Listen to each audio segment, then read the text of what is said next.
আসসালামু আলাইকুম ভাই।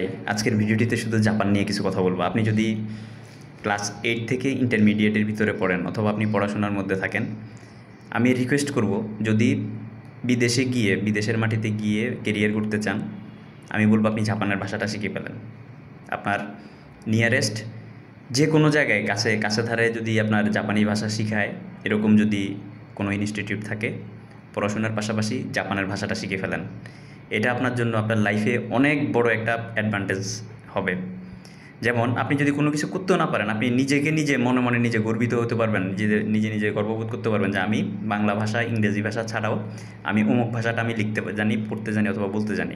যেমন আমি নিজেও কিন্তু কোরিয়ান ভাষা আমি লিখতে পারি, পড়তে পারি, বলতে পারি। তাহলে এটা কিন্তু একটা গর্বের বিষয় যে ধরেন আমি বাংলা ভাষা জানি, ইংরেজি টুকটাক জানি, আপনার হিন্দি জানি, উর্দু জানি, পাঞ্জাবি জানি, তারপর আপনার ভোজপুরি জানি, টুকটাক তামিল জানি, আরবিও টুকটাক জানি। তো এটা হচ্ছে গর্বের বিষয়। আপনি নিজের ভাষার ভিন্ন একটা ভাষা যদি আপনি জানেন, সেটা গর্বের বিষয়। আমি চট্টগ্রামের ভাষা, বাংলাদেশের মধ্যে আরও কিছু আঞ্চলিক ভাষা আছে, নোয়াখালীর ভাষা, চট্টগ্রামের ভাষা, সিলেটের ভাষা এবং আপনার বরিশালের ভাষা, এগুলো আমি জানি। তো দেখা গেছে যে তারপরে আপনার কুষ্টিয়া অঞ্চলের ভাষা, রাজশাহী অঞ্চলের ভাষা, এগুলো কিছু কিছু টুকটাক জানি। তো এটা হচ্ছে আপনি ভাষাগত দক্ষতা যেটা অর্জন করতে পারবেন, এটা আপনার জন্য অ্যাডভান্টেজ। যেমন ইউরোপের স্টুডেন্টরা কিন্তু আপনার ইংরেজি এবং নিজেদের ভাষার বাহিরেও 4-5টা ভাষা কিন্তু এক্সট্রা শিখে রাখে, যেটা আমাদের বাংলাদেশে বা আমাদের এই সাবকন্টিনেন্টে যেটা আপনার প্র্যাকটিস করা হয় না।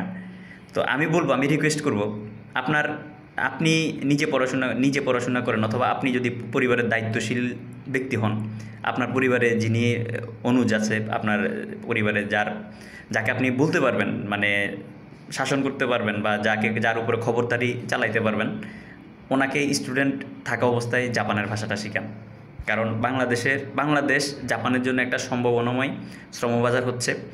যেখানে ধরেন বাংলাদেশ থেকে ইউরোপের মাটিতে কেউ যদি যায় বৈধ কাজের ভিসায়, ইউরোপের বড় দেশগুলোতে গেলেও আপনার 10 লাখ, 12 লাখ, 15 লাখ, 20 লাখ টাকা খরচ হয়। অথবা আপনার ইউরোপের ছোটো দেশগুলোতে গেলেও 8 লাখ, 10 লাখ, 12 লাখ টাকা খরচ হয়। সেখানে আপনি জাপানের ভাষাটা যদি আপনার শিখে থাকে, আপনি নামমাত্র মূল্যে আপনি ইউরোপের থেকে বেশি বেতনে আপনি জাপানে কাজ করতে পারবেন। এটা খুবই একটা অ্যাডভান্টেজ একটা বিষয়। আপনারা চাইলে এই সুযোগটা কাজে লাগাইতে পারেন। যারা ক্লাস 8-এ পড়াশোনা করেন, 8 থেকে 8, 9, 10, অথবা আপনার ইন্টারমিডিয়েটে যারা পড়েন, অথবা যারা পড়াশোনায় আছেন বর্তমানে উচ্চতর শিক্ষায় উচ্চতর ডিগ্রি নেওয়ার জন্য আছেন, আপনারা পাশাপাশি জাপানের ভাষাটা শিখে নেন। আর বাংলাদেশে আসলে অনেক স্কিল ডেভেলপ করার জন্য অনেক ট্রেনিং সেন্টার আছে। পাশাপাশি ভাষা শেখার পাশাপাশি, পড়াশোনার পাশাপাশি আপনি একটা স্কিল ডেভেলপ করে নেন।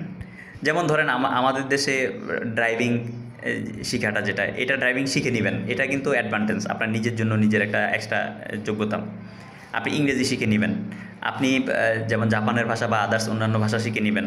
পাশাপাশি যেমন ধরেন ইলেকট্রিকের টুকটাক নলেজ নিয়ে নেবেন, ইলেকট্রিক কাজের, অথবা আপনার পেইন্টিংয়ের কাজের, অথবা ওয়েল্ডিংয়ের কাজের, মানে কোনো না কোনো হাতের কাজের, ম্যানুফ্যাকচারিং হোক বা আপনার এমনি জেনারেল ওয়ার্কার হোক বা শেফ রিলেটেড রান্নাবান্না কাজের, কোনো না কোনো কাজের আপনি কিছু না কিছু আপনি 40%, 50% কাজ শিখে রাখেন।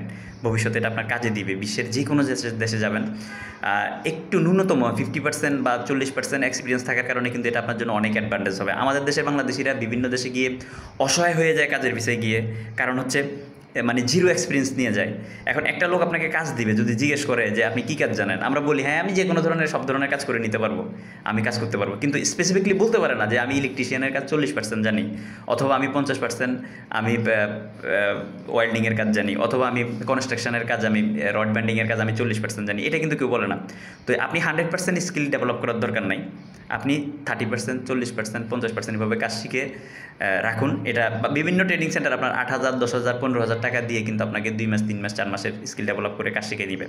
ঢাকা শহরে এমনও ট্রেনিং সেন্টার আছে যে আপনার থাকা খাওয়া সহ 12,000, 15,000 টাকা দিয়ে আপনাকে যে কোনো একটা কাজের স্কিল ডেভেলপ করে দিবে।